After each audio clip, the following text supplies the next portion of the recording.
What's going on, y'all? Welcome back to the Lifestyle Athletics YouTube channel.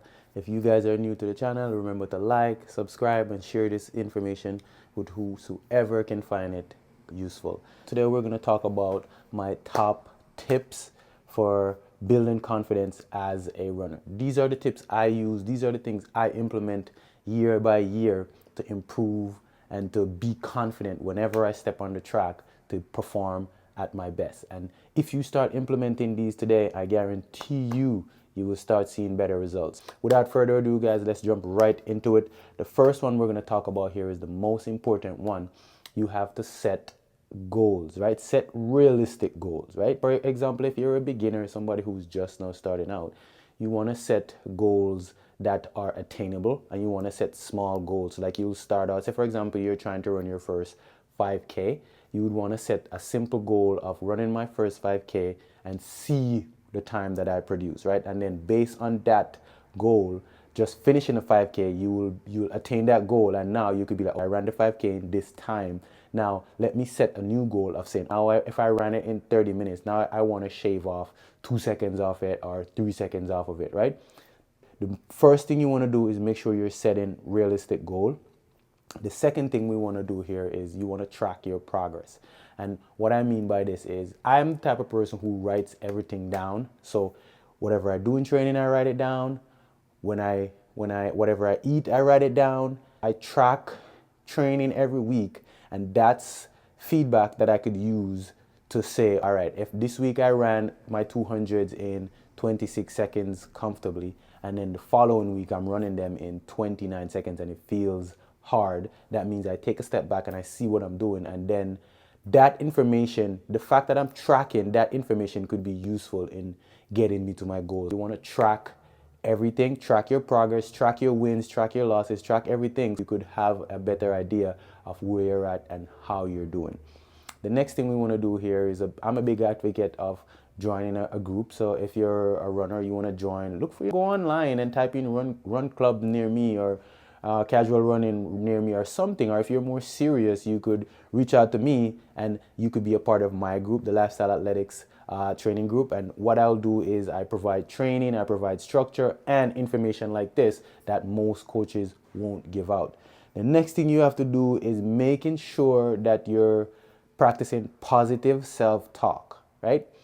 Nobody's gonna come out here and break records every week or every day or every 2 months, whatever, right? But what you want to do is be very mindful of the story that you're telling yourself. So you never want to be hard on yourself. I know it's easier said than done, but what you want to do is be mindful of what you're saying to yourself and practice positive self-talk, because that helps you to gain confidence, and that with that confidence you could block out the negativity and actually focus on the things that are going right.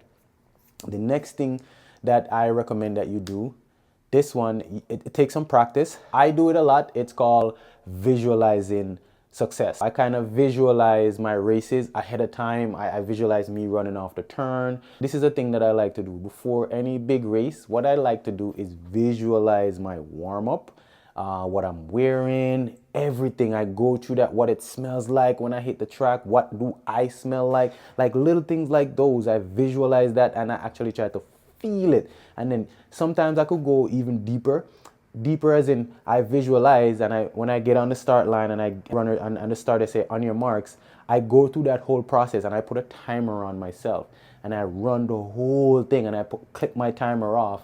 And it kind of sets me up a little bit more for success, and it takes my mind off thinking about what could go wrong. You want to visualize. It sounds very simple, but it's very effective. Anybody who's at the elite level do this, and I'm telling you this. And you could take this information and try it. It takes time, but I would say don't try it one time and then be like, oh, now I visualize, it's a wrap. Do it continuously, right? And then it becomes second nature. The next thing you want to talk about here is training.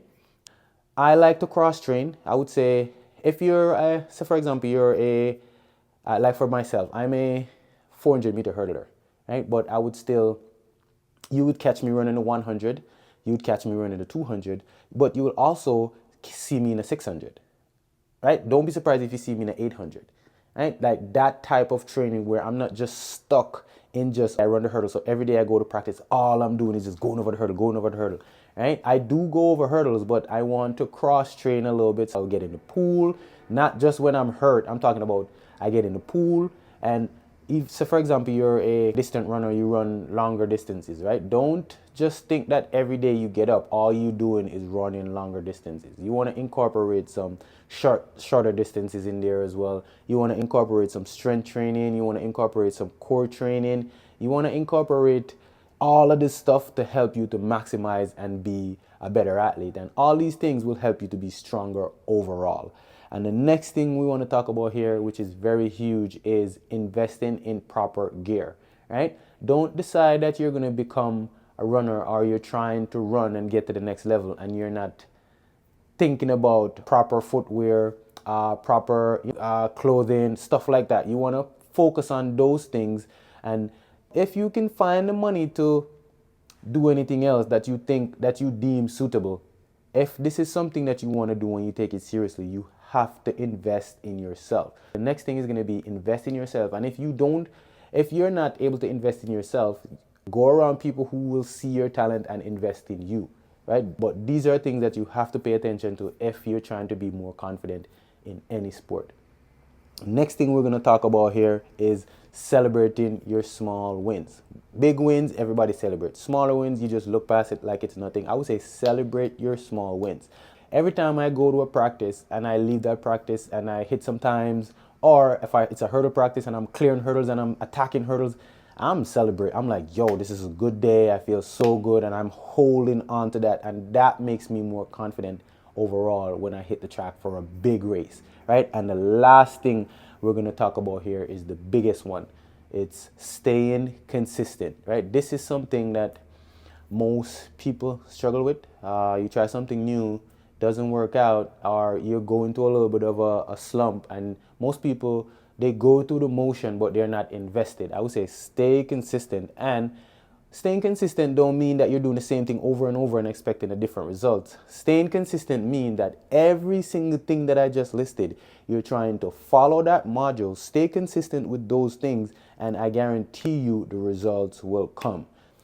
Rockstar Arcade here again, guys, in preparation for my third Olympics, and I'm trying to bring you guys along with me. Let me know if you find this information valuable. Small things like these is what separates an amateur athlete from somebody who can go on to the next level. So if you're somebody who's looking to enhance your sporting ability in any sport, focus on these things to maximize and keep you confident whenever you hit whatever sport you're trying to do. Until next time, guys, I'm out.